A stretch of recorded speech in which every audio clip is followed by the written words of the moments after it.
ces petites interventions, parce que le travail réel nous attend. Je passe maintenant à Dr Mohamed Aissewi, qui est spécialiste en médecine interne, président de l'Alliance française de Tunis et représentant de la Fondation des Alliances françaises. Allez, Merci. Docteur. Bien. Merci beaucoup. Je vais faire une intervention qui va être un peu atypique par rapport à ce que vous êtes en train de voir. Quand avec Mine, on avait décidé que je participe à ce forum, elle m'a demandé d'être pratique et d'amener quelque chose de pragmatique et d'efficace à ce forum. Donc, je ne vais pas me permettre, je n'aurai pas la prétention d'exposer certaines choses, mais j'essaierai de trouver une solution, d'aider, en tout cas de mettre notre pierre à l'édifice en tant que société civile. Alors, j'aimerais bien sûr remercier Winfried, j'aimerais remercier Amina pour votre invitation et surtout de m'avoir fait connaître des personnes remarquables qui n'ont pas été tendres avec moi, mais qui sont très remarquables. Alors là...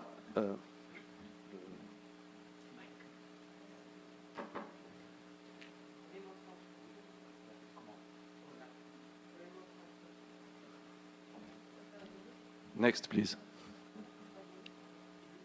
Alors, la Tunisie est une terre de femmes depuis toujours. Les deux femmes que vous voyez sur la slide, c'est donc la reine Didon, dont a parlé je ne sais plus qui tout à l'heure, donc Alissa, et Bouden, qui est l'actuel chef du gouvernement. Donc, depuis des millénaires, comme on l'a dit ce matin, la Tunisie est une terre de femmes. Alors, on m'a demandé de choisir entre Didon et Bouden. Didon qui est venu de Tyr, qui nous a attaqués, qui a été un tout petit peu violente, qui s'est installée à Carthage, et je ne sais pas si c'est le bon choix, et Bouden qui a été quand même parachuté par un homme, et qui n'a pas parlé des mérites de son CV, mais des mérites du fait que ce soit une femme, pour la nommer. Donc j'ai réfléchi entre Bouden et Didon, et j'ai choisi Angela Merkel. Mais Angela Merkel n'est pas tunisienne, donc j'ai été obligé de choisir Onge Jebr. Onge Jebr, pour moi, c'est ce que nous allons travailler, c'est-à-dire c'est une championne, c'est une tenniswoman tunisienne qui a commencé il y a 1 an et demi à la 156e place et qui, à force de travail, j'adore ce slide, parce que c'est à force de travail, à force de formation et à force de force d'intelligence et de concentration qu'elle a pu atteindre les sommets mondiaux. Next, please. OK. Alors, le constat général, justement, c'est ce que je vais sauter, c'est ce qu'ont fait nos amis donc ce matin, c'est-à-dire que les femmes sont toujours là et que c'est à la fin que tout se joue, à la dernière marche, le fameux plafond de verre. Alors, est-ce que ce plafond de verre existe ou il n'existe pas? Est-ce que les femmes arrivent, selon les domaines, les proportions diffèrent, mais le constat, c'est qu'à la fin, à la dernière marche, on n'arrive pas à prendre justement les hauts postes de responsabilité. Et j'ai voulu rester justement dans le thème de votre forum. Alors, il y en a 5 qui ont sauté.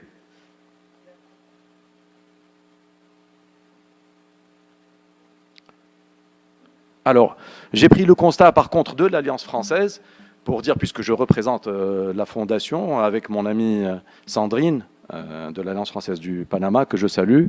Donc, juste 2 petits flashs rapides pour dire que en Afrique, si on prend les présidents et les directeurs... T'interrompre. Je me tais Non, pas du tout. Pas je n'oserai jamais. Merci d'avoir essayé de faire très vite. Avec, c'est Winfried qui prend la relève. Ça se passe entre hommes, donc c'est bon. Voilà, enfin, oui, j'espère. Je t'en prie.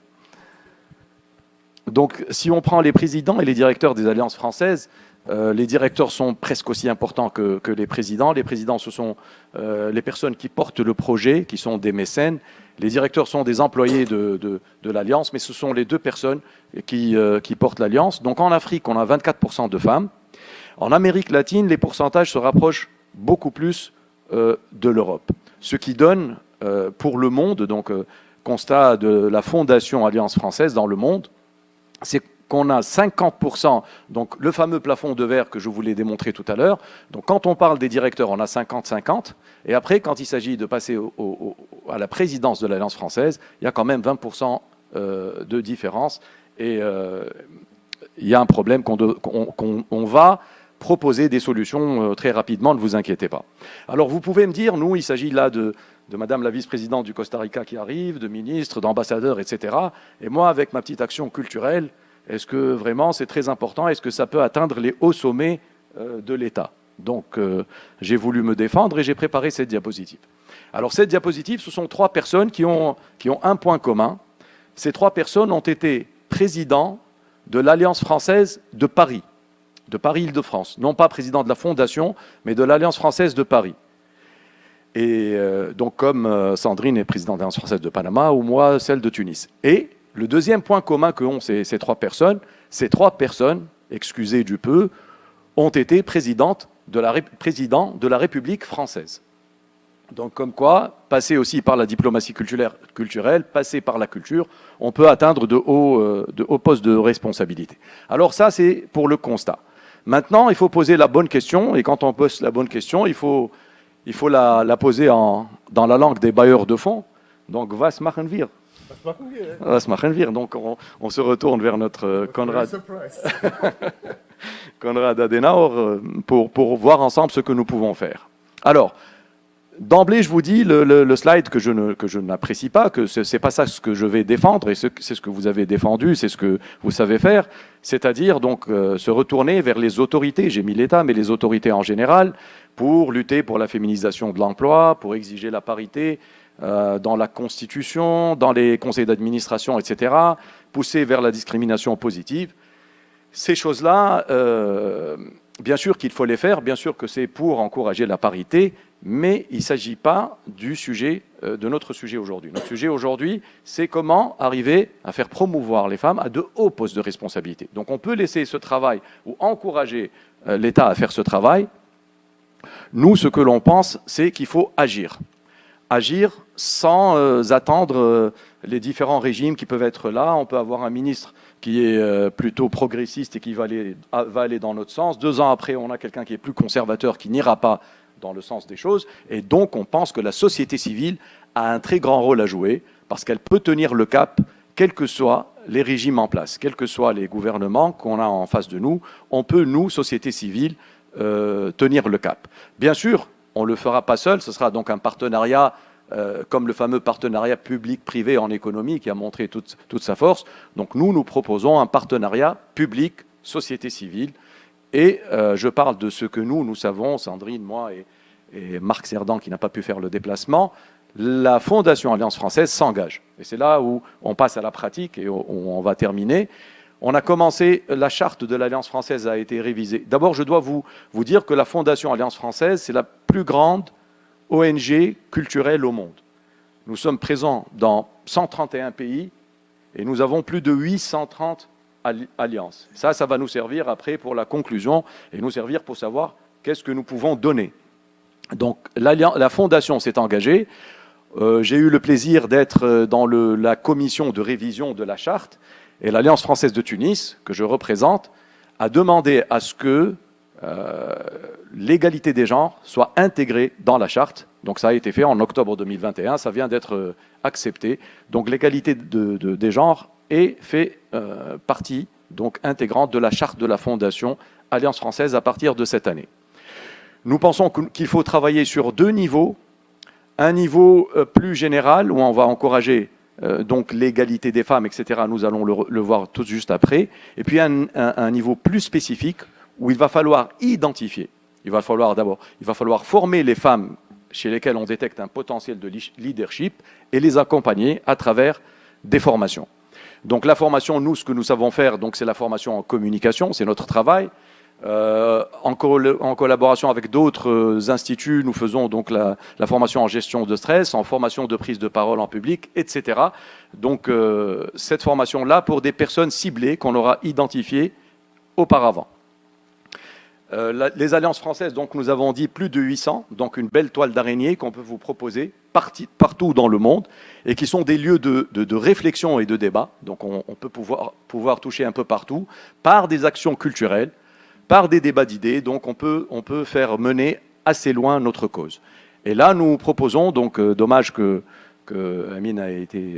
donc nous proposons de faire un partenariat justement entre l'Alliance française de Tunis, un partenariat tripartite entre l'Alliance française de Tunis, bien sûr articulé autour de la Fondation Alliance française, et Salma Women Dialogue, pour justement établir une feuille de route et travailler ce que j'étais en train d'exposer. Bien sûr, s'il y a d'autres associations, d'autres structures qui veulent bien mettre la main, joindre leur main à la nôtre, ce serait très bien pour nous. Donc nous proposons une programmation sur une dizaine d'années pour commencer, donc pour être pratique.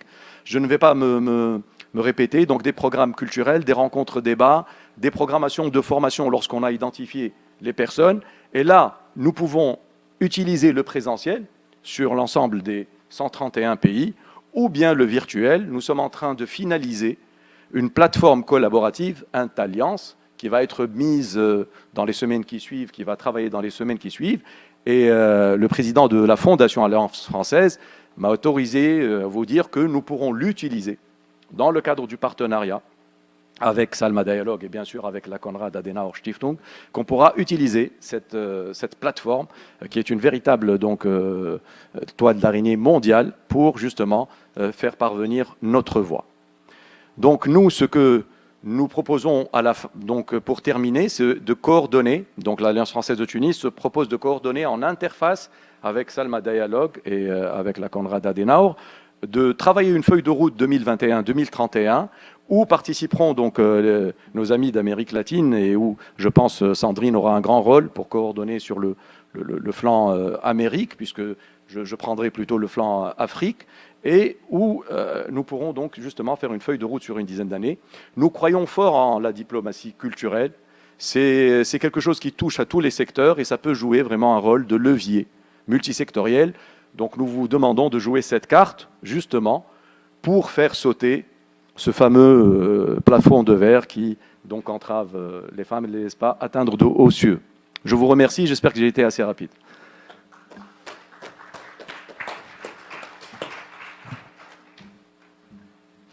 Merci beaucoup, Mohamed. You made me a little bit jealous, I tell you frankly, because you have 131 offices in the world, and CAS only has 107. But I think we will survive with that.